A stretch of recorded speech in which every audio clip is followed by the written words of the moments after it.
everyone. I welcome to all on King's Academy. My name is Pinky Verma from Uttar Pradesh, your reasoning mentor. So students, आज का हमारा topic रहेगा direction and distance. Direction और distance. Direction का मतलब होता है दिशा और डिस्टेंस का मतलब होता है दूरी. सबसे पहले हम इसको डिटेल में समझते हैं, एक ओवरव्यू ले लेते हैं कि डायरेक्शन और डिस्टेंस क्या होता है. देखो, डायरेक्शन का मतलब हो गया, अगर मैं आपको एक एग्जांपल देती हूँ, आपका घर और आपका कोचिंग इंस्टीट्यूट. आपको अपने घर से कोचिंग जाना है तो मैं ये बोलती हूँ कि आपके घर से आपकी कोचिंग का डिस्टेंस क्या है. दैट्स मीन्स आप मुझे ये बताओगे किलोमीटर में आपके घर से या उसकी कोचिंग की दूरी है या फिर मीटर में दूरी है, तो डिस्टेंस पता करेंगे. लेकिन अगर यही क्वेश्चन पूछा जाए कि आपके घर से आपकी कोचिंग का डायरेक्शन क्या है, तो आप वहां पर बताओगे कि ईस्ट में है, वेस्ट में है, साउथ ईस्ट में है, तो इसे हम डायरेक्शन बोलेंगे. आई होप आपको ये छोटा सा ओवरव्यू समझ में आया होगा. अब चलो थोड़ा सा हम डिटेल में पढ़ते हैं डायरेक्शन और डिस्टेंस को होता क्या है. स्टूडेंट, डायरेक्शन और डिस्टेंस के क्वेश्चंस ना हमारे हर कॉम्पिटिटिव एग्जाम में पूछा जाता है, चाहे वो बैंकिंग सेक्टर का एग्जाम हो, एसएससी सेक्टर का एग्जाम हो, स्टेट लेवल का एग्जाम हो. और ये कैंडिडेट से इसलिए पूछा जाता है क्या उसे डायरेक्शन का सेंस पता है, क्या वो डायरेक्शन डिस्टेंस को इजीली समझ पाता है. इस वजह से 2 या 3 मार्क्स का क्वेश्चन पूछे जाते हैं हमारे डायरेक्शन डिस्टेंस में. इस चैप्टर में हम थोड़ा बहुत ये सीखेंगे कि किस तरीके से डिस्टेंस फाइंड आउट किया जाता है, कैसे हम डायरेक्शन को पता लगाते हैं, ये सारी चीजें पता की जाएगी. तो पहले मैं थोड़ा सा आपको ये डिफाइन करती हूँ कि डायरेक्शन को 3 कैटेगरी में डिवाइड किया गया है. 3 कैटेगरी में मैं डायरेक्शन को डिवाइड करती हूँ. पहला देखते हैं. सबसे पहले आप हेडिंग डाल लीजिए, कैटेगरी ऑफ डायरेक्शन. 3 कैटेगरी में डायरेक्शन को डिवाइड किया है. फर्स्ट है मेरा हॉरिजॉन्टल डायरेक्शन, सेकंड है मेरा वर्टिकल डायरेक्शन और थर्ड है मेरा सब ऑर्डिनेट डायरेक्शन. सब ऑर्डिनेट डायरेक्शन. इन 3 डायरेक्शंस को हम बहुत डिटेल में पढ़ेंगे. उससे पहले हमें ये पता करना पड़ेगा कि नॉर्थ किधर होता है, साउथ किधर होता है, साउथ वेस्ट किधर होता है, साउथ ईस्ट किधर होता है. तो उसके लिए मैं एक डायग्राम बनाती हूँ जिसको हम बहुत फोकस के साथ पढ़ेंगे. ये आप एक प्लस का साइन हुआ हमारा, ठीक. इस प्लस के जो ऊपर की डायरेक्शन होती है इसे हम बोलते हैं नॉर्थ. इस नॉर्थ के जो अपोजिट में डायरेक्शन होगी, उसके डाउनवर्ड डायरेक्शन होगी, उसे हम बोलते हैं साउथ.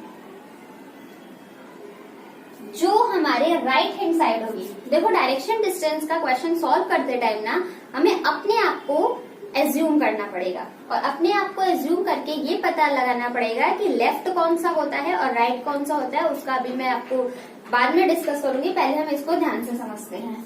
हमारे राइट हैंड साइड पे होता है ईस्ट और हमारे लेफ्ट हैंड साइड पे होती है वेस्ट डायरेक्शन. ठीक, ये चारों डायरेक्शन आपको क्लियर है. अब हम देखेंगे कि हॉरिजॉन्टल डायरेक्शन में कौन सी डायरेक्शन इंक्लूड की जाती हैं, वर्टिकल डायरेक्शन में कौन सी डायरेक्शन इंक्लूड की जाती हैं और सब ऑर्डिनेट डायरेक्शन क्या होता है.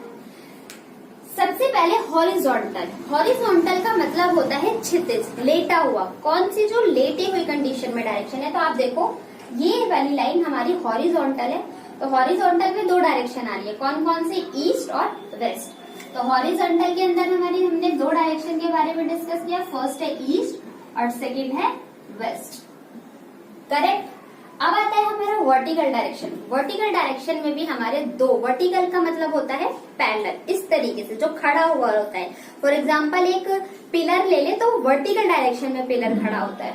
तो ये वर्टिकल में हमारे कौन से डायरेक्शन आ रहे हैं, 2 डायरेक्शन. पहला है नॉर्थ और साउथ.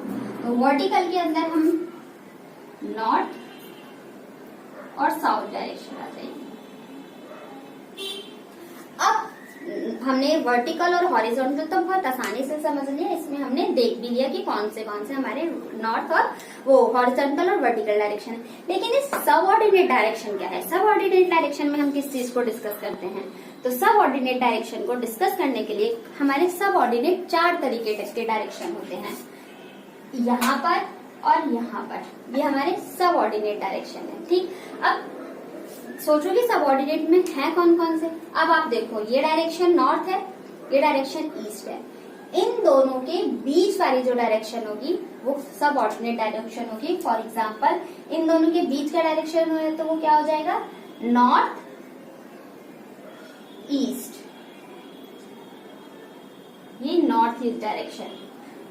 ईस्ट और साउथ, इन दोनों के बीच की डायरेक्शन को क्या बोलेंगे, साउथ ईस्ट। अब वेस्ट और साउथ के बीच की डायरेक्शन है तो उसको क्या बोलेंगे, south west. Correct, south west. और नॉर्थ और वेस्ट के बीच की डायरेक्शन को क्या बोलेंगे, obviously north west. I hope इन चारों डायरेक्शन डिस्टेंस को, जो ये अभी हमने 4 डायरेक्शन डिस्टेंस समझा ना डायरेक्शन को, इन चारों को हम क्या बोलते हैं, सब ऑर्डिनेट डायरेक्शन। तो सब ऑर्डिनेट डायरेक्शन के अंदर हमने कौन कौन से डायरेक्शन पढ़ी, north east, north west, south east और साउथ वेस्ट। ये 4 डायरेक्शन हमारी सब ऑर्डिनेट डायरेक्शन होती है। आई होप इतना सबको समझ में आया होगा, सारी चीजें क्लियर हुई होगी। आप इस सबको नोट डाउन कर लीजिए अपने रजिस्टर में, उसके आगे हम आगे की बात को डिस्कस करते हैं।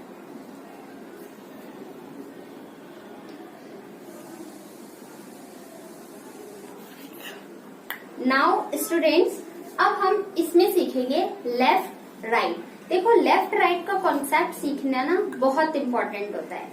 ये हमारा जब आगे का टॉपिक सिटिंग पजल पढ़ेंगे उसमें भी हमारा काम आएगा, ऑर्डर रैंकिंग का टॉपिक पढ़ेंगे उसमें भी हमारा काम आएगा।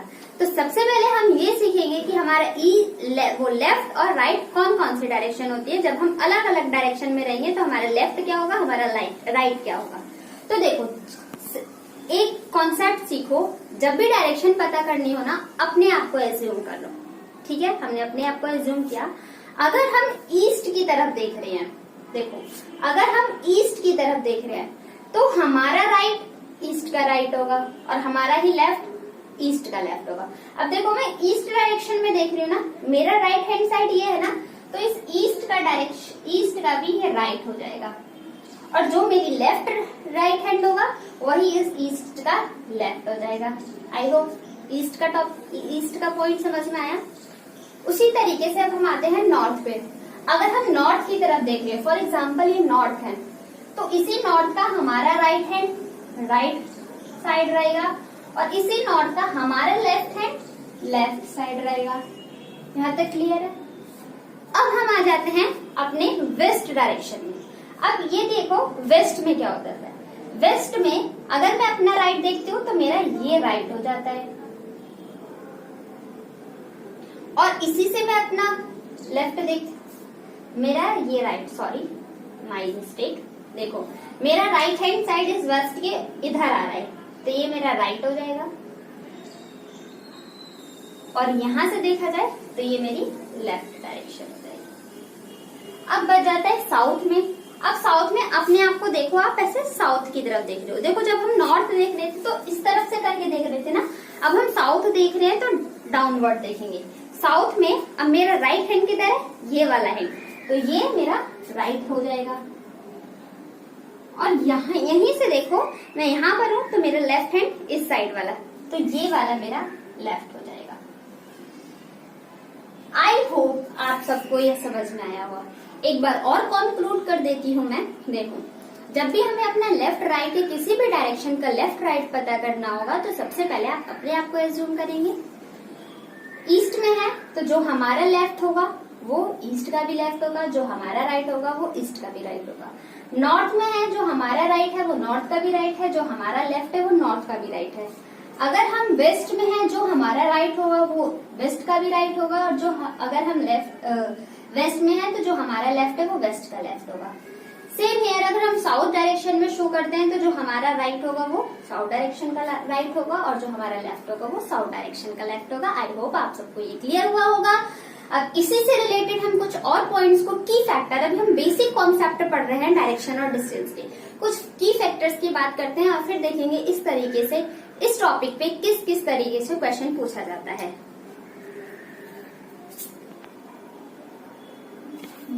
नाउ स्टूडेंट्स, अब हम कुछ की फैक्टर्स की बात करते हैं। अब देखो की फैक्टर में मैंने 2 पॉइंट्स लिख रखे हैं, हम 4 पॉइंट्स की बात करेंगे की फैक्टर के अंदर। मैंने 2 पॉइंट लिख रखे हैं, 2 पॉइंट को पहले समझते हैं फिर आगे के नेक्स्ट 2 पॉइंट को समझेंगे। देखो फर्स्ट पॉइंट क्या बोला गया है, हम ना इसमें एक शेडो का कॉन्सेप्ट भी पढ़ते हैं। डायरेक्शन डिस्टेंस के टॉपिक में हमारे शेडो का कॉन्सेप्ट आता है। शेडो मीन्स होता है परछाई, हमारी परछाई किस तरफ पड़ रही है, हमें इसको भी थोड़ा सा डिटेल में जानना होता है। देखो क्या लिखा हुआ है, at the time of sunrise shadow of an object will always be toward west. क्या मतलब हुआ, जब कौन सा टाइम होगा, सनराइज का। सनराइज मतलब जब सूरज निकल रहा होगा तो जो हमारी शेडो, जो हमारी परछाई होगी वो किस तरफ, हमारी परछाई किसी भी ऑब्जेक्ट की परछाई वो किस तरफ पड़ेगी, always towards the west direction में पड़ेगी। वेस्ट डायरेक्शन कैसे, एक एग्जांपल लेके समझते हैं। यहाँ पर मैं एक एग्जांपल बताती हूँ, आप इस पे फोकस करना। देखो ये हमारा ईस्ट, नॉर्थ, साउथ और वेस्ट, ये हमने अभी पढ़ा था इस डायरेक्शन के बारे में। और हमेशा सूरज किस डायरेक्शन से निकलता है, ईस्ट डायरेक्शन से निकलेगा। सनराइज तो ऑब्वियसली बात है ईस्ट में होगा, तो हमारा सन यहाँ से निकला, ठीक, ये सन है, यहाँ से निकला। अब जब सनराइज यहाँ पर है और मान लो हमारा कोई ऑब्जेक्ट रखा है, ठीक, यहाँ पर कोई ऑब्जेक्ट रखा है, यहाँ पर ये सनराइज है और कोई ऑब्जेक्ट रखा हुआ है, तो इस ऑब्जेक्ट की परछाई किधर पड़ेगी, इस तरफ। तो जो शेडो आएगी वो वेस्ट डायरेक्शन में पड़ेगी। ये बात क्लियर हुआ, आई होप आपको ये समझ में आया होगा। अब हम सेकंड पॉइंट को पढ़ते हैं। देखो सेकंड पॉइंट को पढ़ते टाइम हमें क्या चीज ध्यान में रखना है, सेकंड पॉइंट को फोकस करते हैं। Eight the time of sunset, sunset के टाइम पर, सनसेट मीन जब सूरज डूब रहा होता है, the shadow of an object is always in the east direction. तो जो ऑब्जेक्ट की शेडो है वो किस तरफ पड़ेगी, ईस्ट डायरेक्शन में। जब सूरज निकला तो वो ईस्ट डायरेक्शन से, और जब सूरज डूबता है तो कौन सी डायरेक्शन से डूबता है, ऑब्वियसली वो वेस्ट में चला जाता है, पश्चिम में चला जाता है। उसी तरीके से फिर समझेंगे, ये है ईस्ट, नॉर्थ, साउथ, वेस्ट। ये जो प्लस का साइन वाला डायग्राम सीखा है ना, ये बहुत इंपॉर्टेंट होता है, बहुत यूजफुल होता है जब हम डायरेक्शन डिस्टेंस को समझ रहे होते हैं। हमें बहुत इजी कर देता है किसी भी डायरेक्शन को पता लगाने के लिए। अब देखो, अब सूरज डूब रहा है, अब सूरज कहाँ पर आ गया, सुबह से लेके सूरज शाम तक अपने वेस्ट डायरेक्शन में आ चुका है। कोई ऑब्जेक्ट यहाँ पर रखा हुआ है तो उसका शेडो किस तरफ पड़ेगी, जो सेकंड पॉइंट क्या कह रहा है, shadow is always in the east direction पे पड़ेगी। यहाँ पर है सन, ठीक, ये सन की रेज आ रही है एक ऑब्जेक्ट पे, तो उसके ईस्ट तरफ यहाँ पर उसकी रेज हो जाएगी, यहाँ पर उसकी शेडो पड़ जाएगी। तो ये हमारा शेडो का कॉन्सेप्ट है। इसके 2 पॉइंट्स और है, उसको अभी हम डिटेल में पढ़ेंगे। पहले आप ये नोट डाउन कर लो पूरा। स्टूडेंट्स, अब हमारा थर्ड पॉइंट क्या कहता है, हमने फर्स्ट और सेकंड पॉइंट पढ़ा, अब हमारा की फैक्टर का थर्ड पॉइंट क्या कहता है, if a man is standing and facing north eight the time of sunrise, his shadow will be towards his left and at the time of sunset it will be toward his right।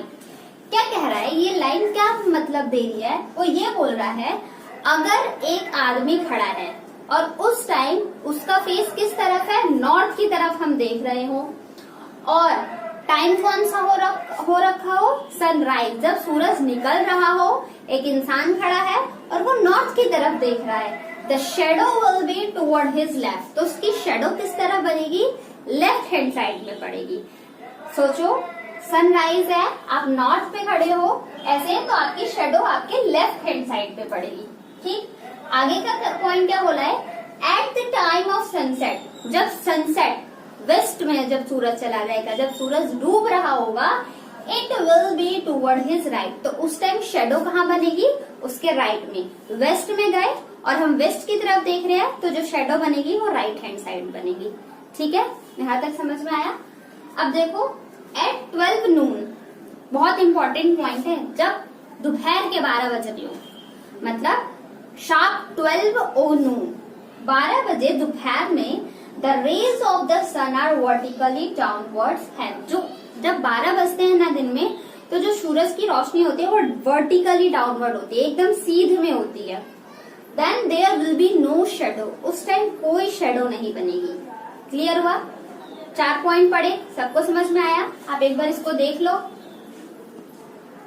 ठीक, अब देखो मैं इन चारों point को एक बार मैं इसको आपको डायग्राम से समझाती हूँ।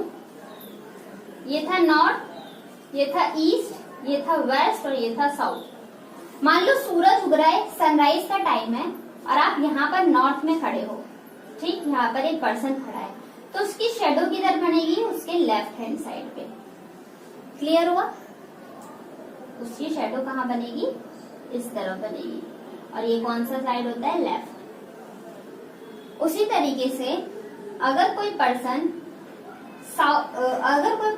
सनसेट है, मतलब जब सूरज डूब रहा है और पर्सन किधर देख रहा है? नॉर्थ में ही देख रहा है, तो उसकी शेडो कहाँ बन जाएगी? हमारे इस तरफ राइट में बनेगी। ठीक, लेकिन जब 12 बज रहे हो तो हमारी कोई भी शेडो नहीं बनती है। आई होप आप सबको ये बेसिक कॉन्सेप्ट क्लियर हुए होंगे। इन सब चीजों को हमने 4 पॉइंट पढ़े, मैं चारों को एक बार कंक्लूड कर देती हूँ। की फैक्टर में देखो हमारा फर्स्ट पॉइंट क्या था?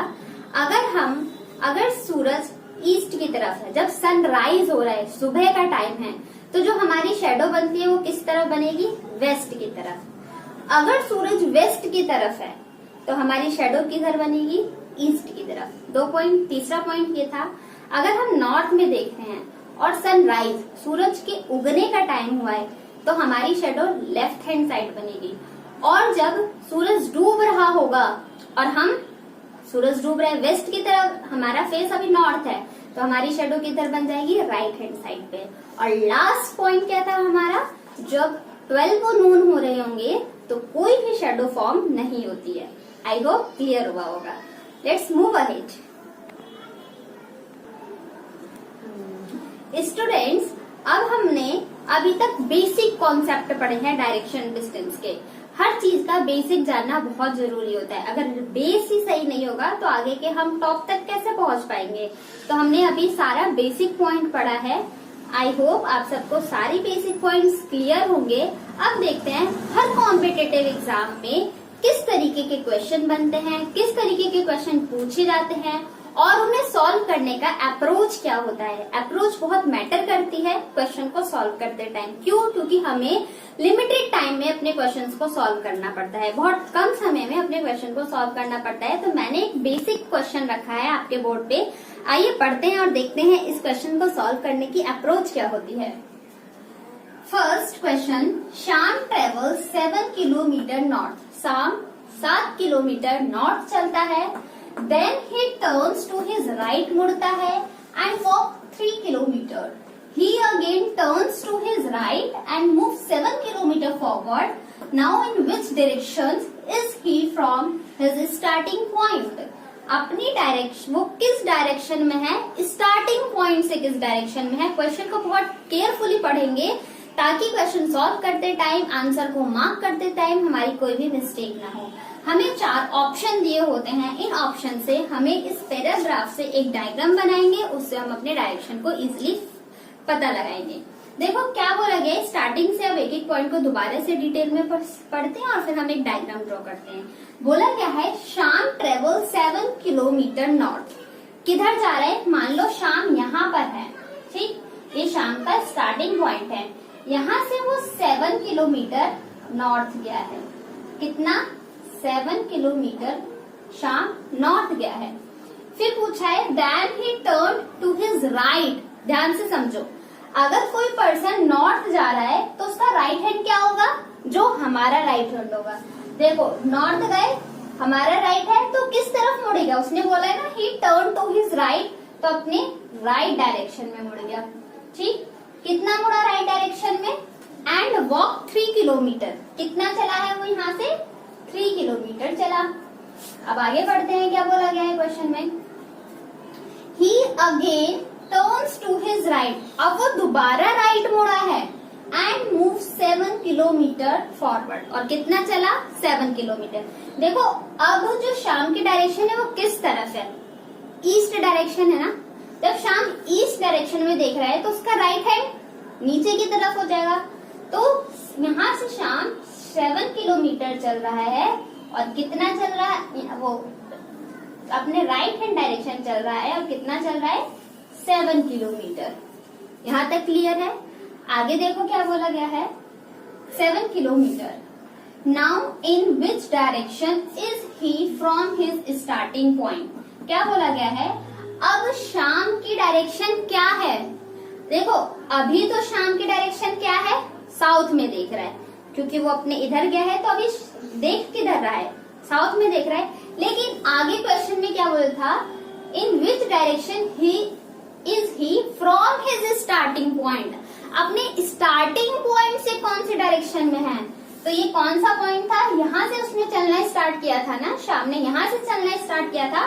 तो यहाँ से जब वो यहाँ तक आया है, ठीक, यहाँ से आया है, तो इस पॉइंट से, इस रेफरेंस से ये कौन सी डायरेक्शन है, इस रेफरेंस से ये कौन सी डायरेक्शन है, आप खुद बताओ। अगर यहाँ से देखा जाए और ईस्ट में है तो ये कौन सी डायरेक्शन हो जाएगी, हमारे राइट हैंड साइड क्या होता है, east direction.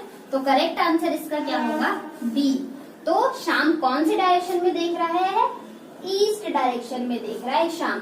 So the correct answer of this question is B option, east direction में वो देख रहा है। आई होप देख लो आप एक बार इस क्वेश्चन को, फिर हम नेक्स्ट क्वेश्चन पे मूव करते हैं।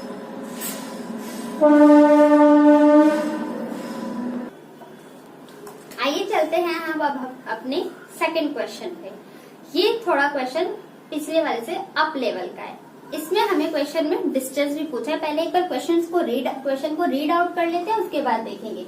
देखो क्या बोला गया है students, a person is starting from a point and moves 1 kilometre toward north direction, then he turns to his right and moves 3 kilometre, again he turn to his right and moves 5 kilometre, in which direction and how far is he from starting point। इस बार question में पूछा गया है कि direction क्या है और कितनी दूरी है, हाउ फार, कितना दूर है अपने वो स्टार्टिंग पॉइंट से।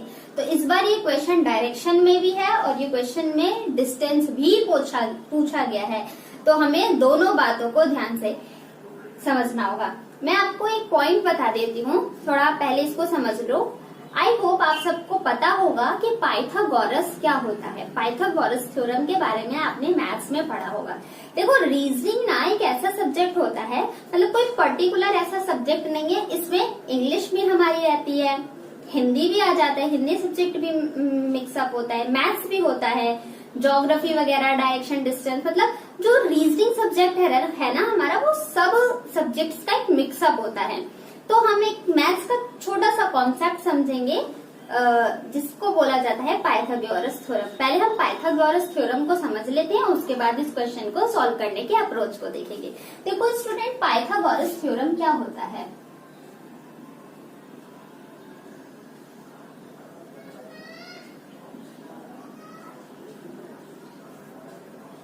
आपने पढ़ा होगा पाइथागोरस थ्योरम, एक ट्राइंगल है, राइट एंगल ट्राइंगल, ठीक, राइट एंगल ट्राइंगल, जो कि राइट एंगल ट्राइंगल क्या होता है, जिसमें 90 डिग्री का एंगल बन रहा होता है।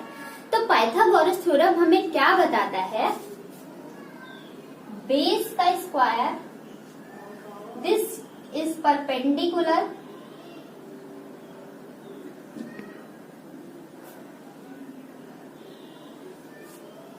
एंड दिस इज हाइपोटेन्यूज, ठीक। क्या पाइथागोरस थ्योरम में ये एक ट्राइंगल है जो 90 डिग्री का एंगल बनाता है, इसको हम बेस बोलते हैं। जो एंगल के अपोजिट वाली साइड होती है उसको हम हाइपोटेन्यूज बोलते हैं, और ये परपेंडिकुलर होता है। अब पाइथागोरस थ्योरम एक फॉर्मूला देती है, क्या देती है, हाइपोटेन्यूज का स्क्वायर इक्वल्स टू बेस का स्क्वायर प्लस परपेंडिकुलर का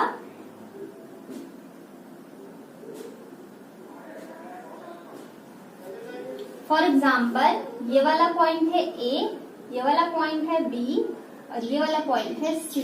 तो हाइपोटेनस क्या हो गया, बीसी का स्क्वायर, बेस क्या हो गया, AB का स्क्वायर और प्लस परपेंडिकुलर क्या हो गया, AC का स्क्वायर। एक बात और ध्यान रखना, जो इन दोनों का सम होगा ना, इससे ये सम बड़ा होगा, ठीक है। हाइपोटेन्यूज ये होता है। तो पाइथागोरस थ्योरम में हम ट्रिपलेट को फाइंड आउट करते हैं एक ट्राइंगल के।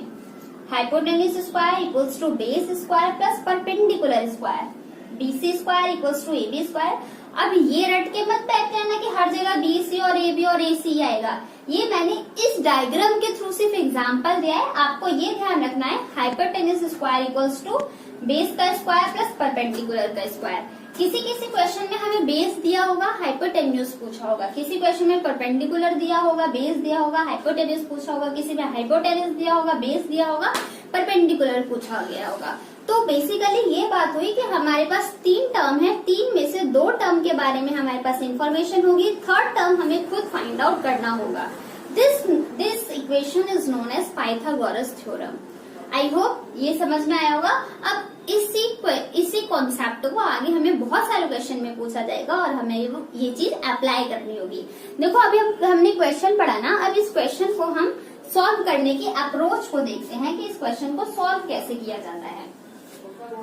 सबसे पहले हम डायग्राम ड्रॉ करेंगे जो जो इस क्वेश्चन में बोला गया है, उसके बाद सॉल्व करते हैं। देखो क्या बोला गया है, a person starting from a point, एक पॉइंट से एक पर्सन चलना शुरू होता है और किधर चलता है, move toward the north direction. कितना, 1 किलोमीटर। एक ये पर्सन है, यहाँ से उसने चलना स्टार्ट किया, 1 किलोमीटर चला है, कौन से डायरेक्शन में, नॉर्थ डायरेक्शन में।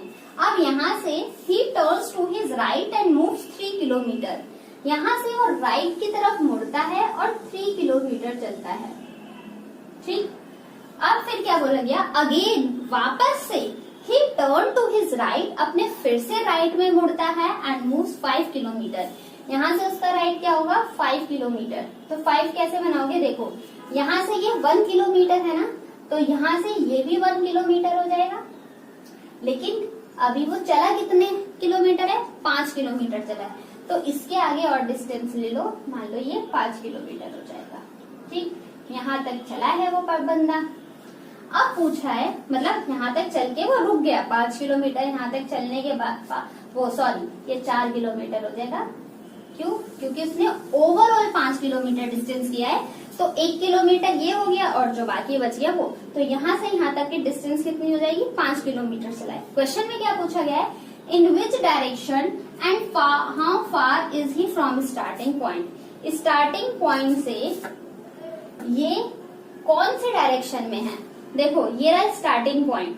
अगर कभी आपको डायरेक्शन ना समझ में आए ना, तो जहां से पूछा जाए ना, अपना प्लस वाला मैजिक प्लस बना लेंगे, तो हम इसे मैजिक प्लस का नाम दे देते। देखो अब हमने ये प्लस बना लिया, स्टार्टिंग पॉइंट है। अब यहाँ से ये वाली डायरेक्शन है ना, तो इन दोनों का बीच का डायरेक्शन क्या होता है, कौन सी डायरेक्शन होगी, स्टार्टिंग पॉइंट से इस पर्सन की डायरेक्शन क्या है, कौन सा डायरेक्शन हुआ, उस तरफ देख रहे हैं, यहाँ से वो उस तरफ पहुंच जाए, कौन सा डायरेक्शन हो जाएगा, साउथ ईस्ट। इन दोनों के बीच की डायरेक्शन को हम क्या बोलते हैं, साउथ ईस्ट बोलते हैं। तो ये कौन सी डायरेक्शन हो जाएगी, साउथ ईस्ट। हमने डायरेक्शन तो फाइंड आउट कर लिया।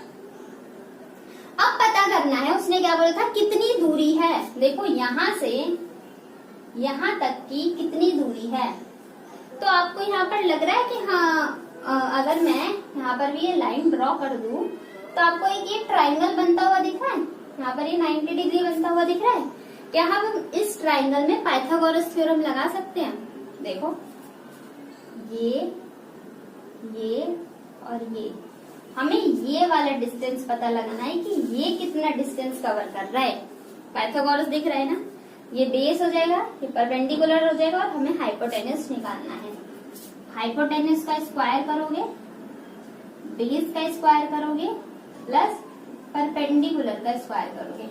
बेस कितना दिया हुआ है, यहां से यहां तक की डिस्टेंस पता है, पूछोगे मैम आपने तो लिखा ही नहीं। देखो यहाँ से यहाँ तक की डिस्टेंस 3 किलोमीटर है ना, तो जो उसके पैरेलल साइड भी होगा वो भी तो 3 किलोमीटर हो जाएगा। तो यहाँ से यहाँ तक की डिस्टेंस भी कितनी हो जाएगी, 3 किलोमीटर। तो हमारा बेस कितना हो जाएगा, 3 किलोमीटर। ठीक, परपेंडिकुलर कितना है, यहाँ तक तो 1 किलोमीटर था, इसके नीचे का पार्ट कितना था, 4 किलोमीटर। तो परपेंडिकुलर कितना हो जाएगा, 4 किलोमीटर। और ये क्या चल रहा है हमारा, हाइपोटेन्यूज के स्क्वायर। देखो इसमें इस क्वेश्चन में हमें परपेंडिकुलर दिया था और बेस दिया था, हमें हाइपोटेन्यूज निकालना है। कितना डिस्टेंस, 3 का स्क्वायर कितना हो जाएगा, 3 3 जा 9, 4 4 जा 16, कितना हो गया ये 9 और 6 25। और ये क्या है, हाइपोटेन्यूज का स्क्वायर। एक चीज और देखना, ये हाइपोटेन्यूज का स्क्वायर है, लेकिन क्वेश्चन में हमें फाइंड आउट क्या करना है, हमें हाइपोटेन्यूज फाइंड आउट करना है। तो इस स्क्वायर को हटाने के लिए हम इस वाली टर्म पे स्क्वायर रूट निकाल देते हैं। तो हाइपोटेन्यूज का स्क्वायर रूट 25 का स्क्वायर रूट क्या होगा, 5। तो डिस्टेंस कितनी आ जाएगी, यहाँ से यहाँ तक की डिस्टेंस कितनी हो जाएगी, 5 किलोमीटर। ऑप्शन क्या दे रखा है, A B C D। बताओ कौन सा ऑप्शन करेक्ट होगा, साउथ ईस्ट डायरेक्शन में देख रहा था और डिस्टेंस क्या निकाली हमने, 5 kilometre. So option number D, तो option number D is the correct answer of this question. I hope ये क्वेश्चन समझ में आया होगा। एक बार आप बहुत ध्यान से देख लो, मैं एक बार फिर से कंक्लूड कर देती हूँ। देखो एक पर्सन था, नॉर्थ की तरफ चला, वहां से राइट मुड़ के 3 किलोमीटर चला, फिर वहां से वो राइट मिल के 5 किलोमीटर चला है, लेकिन यहाँ से यहाँ तक की डिस्टेंस 1 किलोमीटर हो गई। अब इसके बाद वो इधर चला है तो 4 किलोमीटर हो गया। अब उसने पूछा था स्टार्टिंग पॉइंट से उसका क्या रोल है यहाँ पर, मतलब किस डायरेक्शन में देख रहा है। देखो स्टार्टिंग पॉइंट ये है ना, हमने यहाँ पर प्लस बना लिया। अगर देखो यहाँ पर प्लस बना के इन दोनों के बीच की डायरेक्शन क्या होगी, साउथ ईस्ट डायरेक्शन में देख रहा है वो, और डिस्टेंस कितना है साउथ ईस्ट डायरेक्शन में, तो वो डायरेक्शन डिस्टेंस हमने इस पाइथागोरस थ्योरम से निकाल लिया है। आई होप क्लियर होगा। अब आगे चलेंगे हम नेक्स्ट क्वेश्चन में, पहले आप इसे नोट डाउन कर लो। नाउ स्टूडेंट्स क्वेश्चन नंबर 3 की तरफ मूव करते हैं। देखो क्या लिखा गया है, one morning after sunrise Mohan and Gaurav were standing opposite to each other. Mohan's shadow fell exactly on left. Toward which direction does Gaurav facing? गौरव कौन से फेस में डायरेक्शन, कौन से फेस में उसका डायरेक्शन होगा, किस तरफ फेस करके वो खड़ा होगा। ऑप्शन है ए साउथ, बी नॉर्थ, सी वेस्ट और डी ऑप्शन है हमारा क्या, कैन नॉट बी डिटरमाइंड, निर्धारित ही नहीं किया जा सकता कि उसकी शेडो कौन से तरफ की है। तो ये 4 ऑप्शन है। आइए समझते हैं डिटेल में इस क्वेश्चन को सॉल्व करने की अप्रोच क्या होती है। पहला बोला गया वन मॉर्निंग, हमने अपना मैजिक प्लस साइन बना लिया। ये होता है ईस्ट, ये होता है नॉर्थ, ये होता है वेस्ट, ये होता है साउथ। अब क्या बोला था, one morning after sunrise, sunrise हो गया ये, ठीक, सनराइज की ये स्टॉप, सनराइज है, सनराइज स्टॉप, सनराइज, सनराइज हो रहा है, सनराइज हुआ है इस तरह। और क्या बोला है, Mohan and Gaurav were standing opposite to each other, एक दूसरे के अपोजिट खड़े हैं। और ये भी बोल दिया गया कि Mohan shadow fail exactly on the left. अब मैंने आपको की फैक्टर में एक पॉइंट बताया था, जब हमारी शेडो लेफ्ट की तरफ में है तो हम किस डायरेक्शन में देख रहे हैं, ऑब्वियसली नॉर्थ डायरेक्शन में। तो क्वेश्चन क्या बोला है, मोहन की शेडो लेफ्ट डायरेक्शन में बढ़ गया, तो ऑब्वियसली बात हो जाएगा मोहन यहाँ देख रहा है, मोहन यहाँ है, और मोहन के अपोजिट, मान लो मोहन इधर देख रहा है तो ये इधर देखेगा, अपोजिट डायरेक्शन में दोनों एक दूसरे के, तो यहाँ पर कौन हो जाएगा, गौरव हो जाएगा। और मोहन की शेडो ये बढ़ रही है, इसकी शेडो, ठीक। अब क्वेश्चन क्या पूछ रहा है, टूवर्ड विच डायरेक्शन, कौन सी डायरेक्शन में डज गौरव फेसिंग, गौरव का फेस कौन सी डायरेक्शन में है। आप देखो इस डायग्राम से आप आसानी से बता सकते हो गौरव का फेस कौन सी डायरेक्शन में है, south direction. So option number A is the correct answer of this question. जो गौरव है वो साउथ डायरेक्शन में देख रहा है। आगे अब अपने नेक्स्ट क्वेश्चन की तरफ बढ़ते हैं क्वेश्चन नंबर 4। सो स्टूडेंट हमारा फोर्थ क्वेश्चन है, इसमें एक और छोटा सा कॉन्सेप्ट समझेंगे। देखो क्या बोला गया है। Rahul is facing east direction, he turns to 90 degree anticlockwise and then turn 180 degree clockwise. Way direction is facing now. हमने 2 पॉइंट और पढ़ा, क्लॉकवाइज और एंटी क्लॉकवाइज। क्या होता है देखो, क्लॉकवाइज का मतलब होता है जिस डायरेक्शन में घड़ी चल रही होती है। ये हमारी वॉच है, ठीक, ये हमारी वॉच है, तो क्लॉक घड़ी ऐसे ऐसे ही तो करके चलती है। तो ये वाला डायरेक्शन हमारा क्लॉकवाइज हो जाएगा, क्लॉकवाइज डायरेक्शन। और अगर इस घड़ी के उल्टी घड़ी चलने लग जाए, मतलब इस तरफ से ये इधर चलने लग जाए, यहां से ये चलने लग जाए उल्टी डायरेक्शन, तो ये एंटी क्लॉकवाइज कहलाता है, एंटी क्लॉकवाइज। ये समझ में आया? ये कॉन्सेप्ट क्लियर हुआ? इसी कॉन्सेप्ट के बेस पे ये क्वेश्चन गिवन है। कॉन्सेप्ट के बाद हम अब इस क्वेश्चन को सॉल्व करने की अप्रोच देखते हैं। देखो, Rahul is facing in east direction, ये है ईस्ट डायरेक्शन में देख रहा है। राहुल यहाँ पर है ना, और ये ईस्ट डायरेक्शन हो गई। राहुल यहाँ पर देख रहा है और कितना टर्न हो रहा है, 90 डिग्री। अब यहाँ से देखो 90 डिग्री क्या होता है, यहाँ से 90 डिग्री, 90 डिग्री पूरा इतना हो गया ना, ये 90 डिग्री एंटी क्लॉकवाइज घूम रहा है, उल्टा, ठीक है, 90 डिग्री एंटी क्लॉक। तो देखो अभी हम राहुल कौन सी डायरेक्शन में, ईस्ट। ईस्ट के बाद वो 90 डिग्री घूमेगा तो वो इधर हो जाएगा ना, इस तरफ फेस हो गया ना, उसका नॉर्थ हो गया ना। अब राहुल ना यहाँ पर नॉर्थ डायरेक्शन में देखने लगेगा राहुल, ठीक है। अब राहुल जब यहाँ से ईस्ट डायरेक्शन से 90 डिग्री घुमा तो वो नॉर्थ डायरेक्शन पे देख रहा है। फिर क्या बोला है, देन ही टर्न 180 डिग्री। अब राहुल यहाँ से 180 डिग्री क्लॉकवाइज घूमेगा, ठीक, क्लॉकवाइज। और देखो एक स्ट्रेट एंगल 180 डिग्री का बनाता है। तो अब देखो जब वो नॉर्थ था और 180 डिग्री से घूमना है, 90 ये घूमा, फिर 90 ये घूमा, तो कितना हो जाएगा, कौन सी डायरेक्शन हो जाएगी, इस तरफ जब हम आ गए तो ये किस तरफ देख रहा होगा, साउथ डायरेक्शन हो जाएगा। सो कौन सा ऑप्शन, सी, वो B option, south. Option number B is the correct answer of this question. I hope आपको ये क्वेश्चन समझ में आया होगा। स्टूडेंट्स, मुझे ऐसी उम्मीद है कि आपको डायरेक्शन डिस्टेंस के कॉन्सेप्ट क्लियर हुए होंगे, आपको ये सेशन पसंद आया होगा। आप ज्यादा से ज्यादा इस क्वेश्चन पे प्रैक्टिस करें और इस टॉपिक को बहुत स्ट्रॉन्ग बना ले, ताकि किसी भी तरीके के क्वेश्चन दिए जाए इसके ऊपर तो आप इसको आसानी से सॉल्व कर सकते हैं। Thank you to all of you, thank you so much, keep learning.